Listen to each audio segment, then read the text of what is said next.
Assalamualaikum warahmatullahi wabarakatuh. A'udzubillahi minasyaitonirrajim. Bismillahirrahmanirrahim. Kali ini saya akan membagikan sedikit pembelajaran, yaitu ciri-ciri makhluk hidup. Sebelum pembelajaran dimulai, mari kita awali dengan membaca doa. A'udzubillahi minasyaitonirrajim. Bismillahirrahmanirrahim. Alhamdulillahirabbil alamin.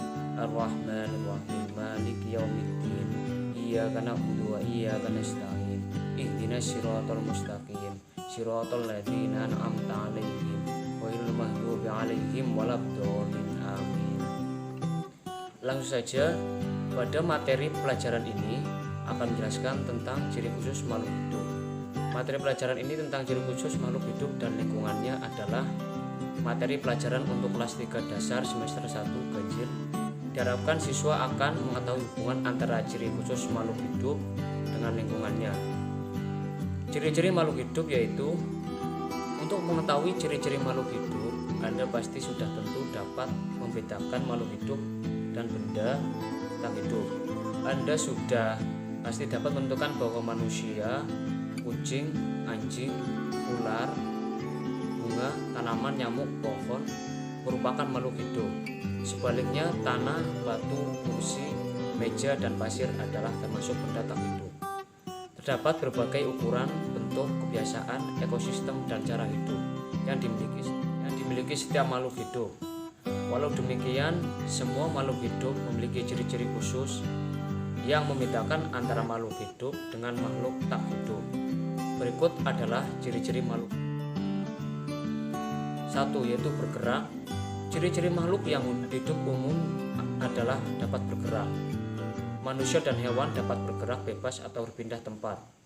Untuk dapat bergerak bebas atau berpindah tempat, manusia dan hewan memiliki alat yang disebut alat gerak. Agar manusia dan hewan bermacam-macam jenisnya, manusia menggunakan alat gerak yaitu berupa kaki, ikan menggunakan sirip untuk bergerak, burung menggunakan sayap untuk terbang.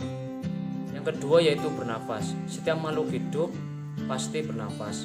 Makhluk hidup yang menghirup udara dari luar oksigen, mengandung oksigen dan menghembuskan udara yang banyak mengandung pontonioksida keluar dari tubuh. Manusia menggunakan hidung dan paru-paru untuk bernafas. Ikan menggunakan ingsan, katak menggunakan ingsan saat masih menjadi berudu, kemudian menggunakan kulit dan paru-paru pada saat dewasa. Dapat berkembang biak.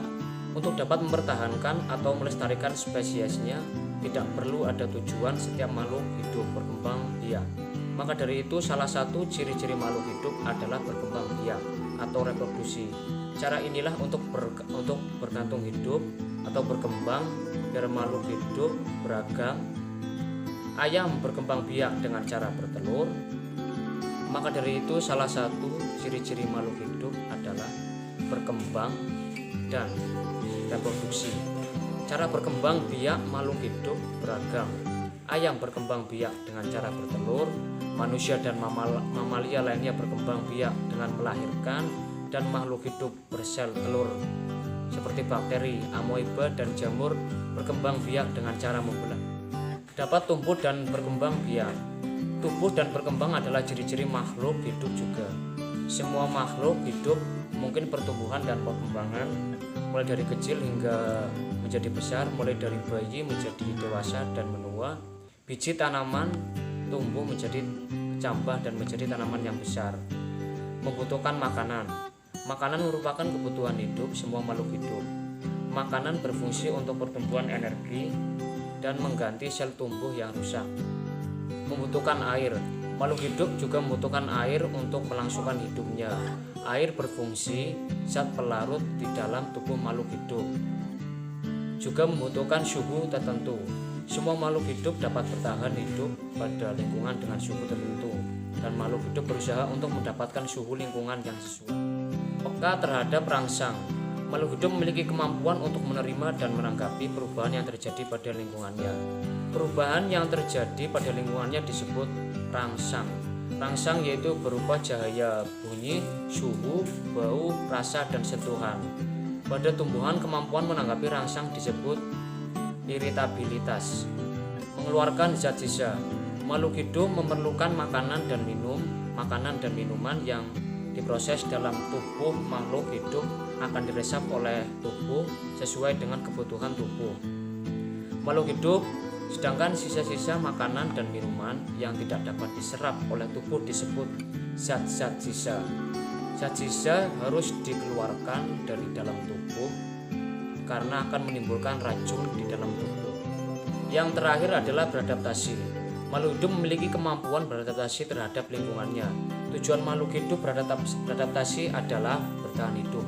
Agar manusia untuk hidup dibedakan menjadi adaptasi morfologi, adaptasi tingkah laku, dan adaptasi fisiologi.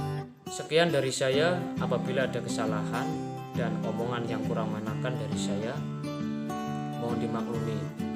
Wabillahi taufiq wal hidayah. Wassalamualaikum warahmatullahi wabarakatuh.